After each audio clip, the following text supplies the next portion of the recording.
आप सभी लोगों को नमस्कार। मैं एक बात लगातार कह रहा हूं कि देखिए, ये make in India, vocal for local, आत्मनिर्भर भारत, बाहर से कंपनियां आए वो लगाएं, ये सब एक कहें कि जो दीर्घकालीन जो रणनीति होती है किसी सरकार की, उसका एक हिस्सा है। लेकिन इसके साथ साथ एक और चीज है कि क्या भारत अपनी उस मूल व्यवस्था में लौटेगा, और जिसको मैं बार बार कहता हूं कि जो गांव हैं देश के, वो अब देश को बचाएंगे। जो देश के गांव हैं, और उसके संकेत भी दिखने लगे हैं। उसके संकेत कुछ इस तरह से दिख रहे हैं कि जो खेती, गांव, किसानी, खेती से जुड़े हुए जो रोजगार हैं, जो क्षेत्र हैं, फूड प्रोसेसिंग जिसको हम लोग कहते हैं, खाद्य प्रसंस्करण, उन क्षेत्रों में बेहतर आंकड़े आ रहे हैं, बेहतर तस्वीर आ रही है। और गांव की ही वजह से, खेती की ही वजह से एक अभी बड़ा खूबसूरत आंकड़ा आया है, तो मैंने कहा आप लोगों से इसकी चर्चा जरूर कर लूं। और वो आंकड़ा है ट्रैक्टर की बिक्री का। हर जगह मंदी आ गई है, हर जगह मुश्किल हो गई है, लेकिन लग रहा है कि जैसे जो लॉकडाउन या जो मंदी है, उसके दुष्प्रभाव को ट्रैक्टर रौंदता हुआ चला गया है। ये भारत के गांवों की ताकत है, भारत की कृषि अर्थव्यवस्था की ताकत है। जो बार बार कहा जाता था कि भारत एक कृषि प्रधान देश है और हम किसान को उसकी उपज तय करने का भी अधिकार नहीं देते थे, ये कृषि प्रधान देश था ये। लेकिन अब जो है वो कई ऐसी खबरें आ रही हैं जो उत्साहजनक है। अगर हम फरवरी महीने की बात करें तो फरवरी में 64,937 ट्रैक्टर बिका था, अभी फरवरी 2020 में। और वही उसके बाद वायरस शुरू हो गया मार्च के आखिर से, 22 से ही कह लीजिए, वैसे तो 24 से हुआ था, लेकिन 22 से मान लीजिए, जिस दिन वो क्या कहते हैं, जनता कर्फ्यू था, तो वो आप उसको मान लें तो उस हिसाब से तब से शुरू हो गया क्या, लॉकडाउन। तो मार्च में, यानी जो फरवरी में 64,937 था, मार्च में वो आ गया जो ट्रैक्टरों की बिक्री का आंकड़ा, वो 35,216। और जब पूरी बंदी वाला जो महीना था अप्रैल, उसमें आ गया 12,456। और ये डरावना था, क्योंकि अप्रैल, मई, जून, ये 3 महीने होते हैं जो ट्रैक्टर की बिक्री के लिहाज से सबसे महत्वपूर्ण होते हैं। खेती के लिहाज से, मानसून के लिहाज से, उपज के लिहाज से, बुआई के लिहाज से, आगे की जो हर किसी भी तरह से कहें। लेकिन मई महीने में, मई 2020 में, वो फिर से पूरा का पूरा आंकड़ा पलट गया और पिछले वर्ष के मई से ज्यादा ट्रैक्टर बिके। जो मई 2020 है उसमें ट्रैक्टर की बिक्री का आंकड़ा है 64,860, और जो पिछले वर्ष जो बिका था वो है 64,514। ये मई 2019, और ये 64,514 इस वर्ष बढ़ के हो गया 64,860। जून की बात करें तो जून में 23% ज्यादा ट्रैक्टर बिके हैं पिछले वर्ष से, और ट्रैक्टर बिका है 62,595। और ये, इसमें कई छोटी ट्रैक्टर कंपनियों के आंकड़े शामिल नहीं हैं। और इसीलिए मैं कह रहा हूं कि जो ये देश को बचाएगा, तो कौन बचाएगा? देश को बचाएगा गांव, देश को बचाएगी खेती। अब वो कैसे ट्रैक्टर की बिक्री और जगह बचा रही, वो मैं आपको आगे बता रहा हूं।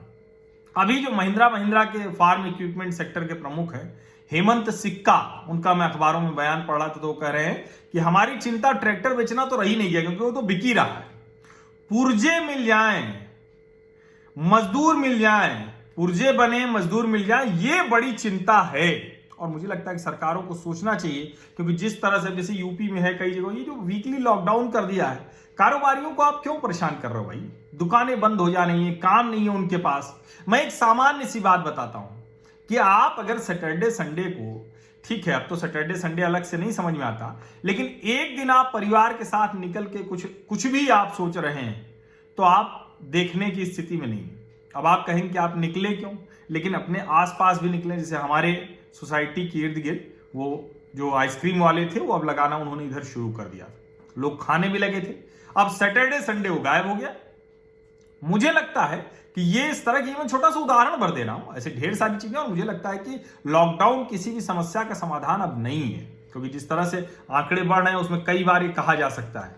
जो ट्रैक्टर मैन्युफैक्चरर एसोसिएशन के प्रमुख हैं TR केशवन, वो कह रहे हैं कि गांवों में रहने वालों पर इसका बहुत कम बुरा प्रभाव पड़ा है, यानी वो इस मंदी से उभर आए। अच्छा, पहले भी जब मंदी होती थी तो उसको गांव ही बचाते थे, और चूंकि अप्रैल से जून का जो समय होता है बड़ा महत्वपूर्ण होता है। अच्छी बात है कि इस वर्ष भी इस महत्वपूर्ण समय में कोई बहुत गड़बड़ नहीं हुई है, ये सत्र अच्छा गया है, और ये वैसे भी अच्छा गया है। बारिश अच्छी हुई है, मानसून अच्छा है, समय से पहले बारिश आ गई बड़े इलाके में, तो वहां क्या हुआ, बुआई जमकर हुई। और एक चीज है, जो उत्पादन हुआ है वो रिकॉर्ड है, यानी पहले की फसल रिकॉर्ड उत्पादन हो गया जिसकी कटाई होनी थी, क्योंकि इसकी लॉकडाउन और इस सब वजहों से थोड़ा पहले कटाई कर ली गई।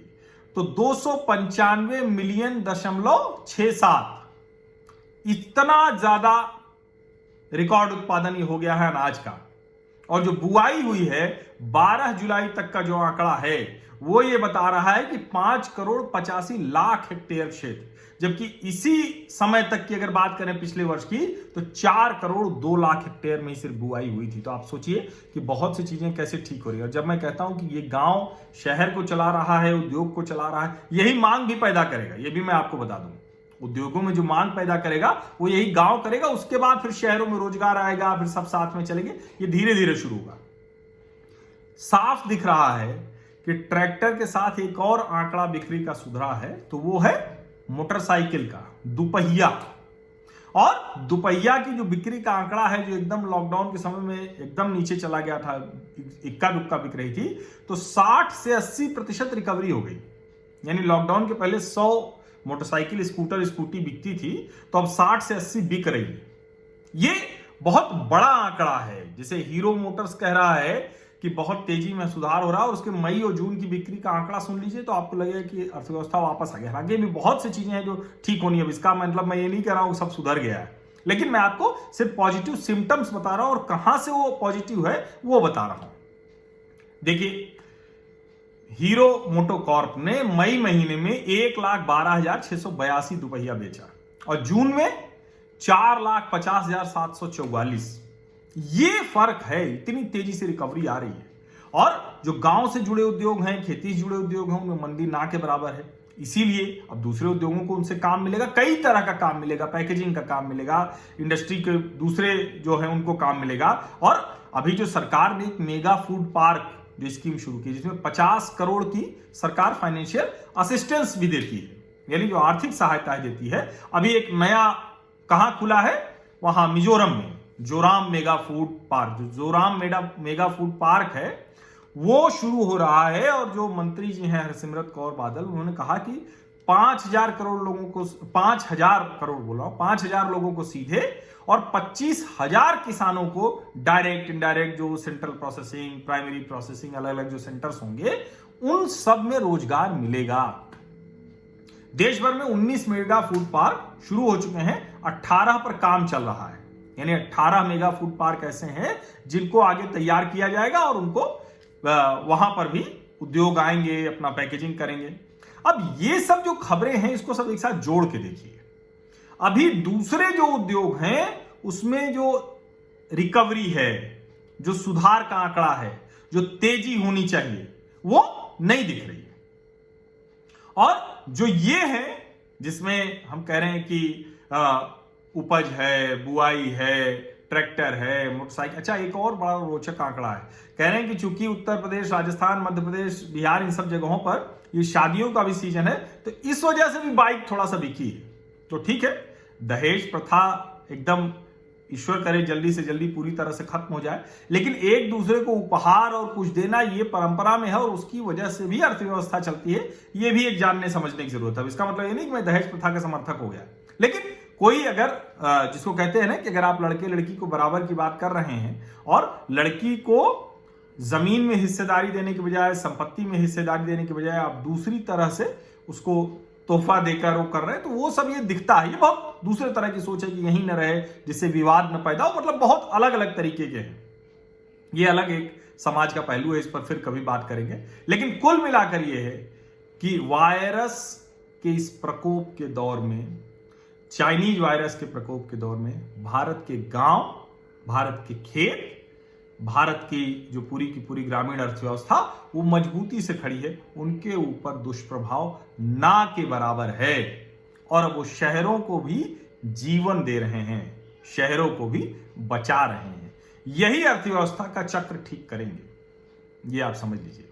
बहुत बहुत धन्यवाद। और आप अगर किसी इलाके में जहां मेगा फूड पार्क लग रहा है या आप ज्यादा आपके पास है गुंजाइश, तो मेगा फूड पार्क को सरकार फाइनेंशियल असिस्टेंस भी दे रही है, तो उस तरफ भी आप सोच सकते हैं। ये भी एक ऐसा सेक्टर है, मैं देखिए बात करता हूं, मैंने गूगल वाले पे भी कहा था, उस दिन जियो पे भी कहा कि जब हम बात करते हैं तो थोड़ा सा ये जो इलाके हैं, जो क्षेत्र हैं जहां उम्मीद है, जहां बेहतर किया जा सकता है, उस पर भी ध्यान जरूर दीजिए। रोजगार के लिहाज से, नौकरियों के लिहाज से, उद्यमिता के लिहाज से, खोज के लिहाज से। बहुत बहुत धन्यवाद आप सभी लोगों का। और ऐसी ही जो अलग अलग किस्म की चर्चाएं हैं, हर कोना जहां आपको लगता है कि नजर पड़नी चाहिए, वो मैं कोशिश करूंगा कि नजर पड़े। तो उसके लिए आपको करना कुछ नहीं है, सिर्फ और सिर्फ मेरे चैनल को सब्सक्राइब कर लेना है, नोटिफिकेशन वाली घंटी दबा देनी है। बाकी का काम मैं करता रहूंगा और कोई बाध्यता नहीं है। लेकिन जिन लोगों ने स्वैच्छिक आर्थिक सहयोग किया है, उन सभी लोगों का धन्यवाद। और उन लोगों का बहुत बहुत धन्यवाद जिन्होंने मेरे कहने के बाद असम के मुख्यमंत्री राहत कोष में सहायता दी है। अभी भी बहुत से लोग मुझे पूछ रहे हैं, तो मैं बस यही कहूंगा कि वो वीडियो पूरा देख लीजिए। वीडियो के आखिर में असम के मुख्यमंत्री राहत कोष का पूरा विवरण दिया हुआ है। धन्यवाद।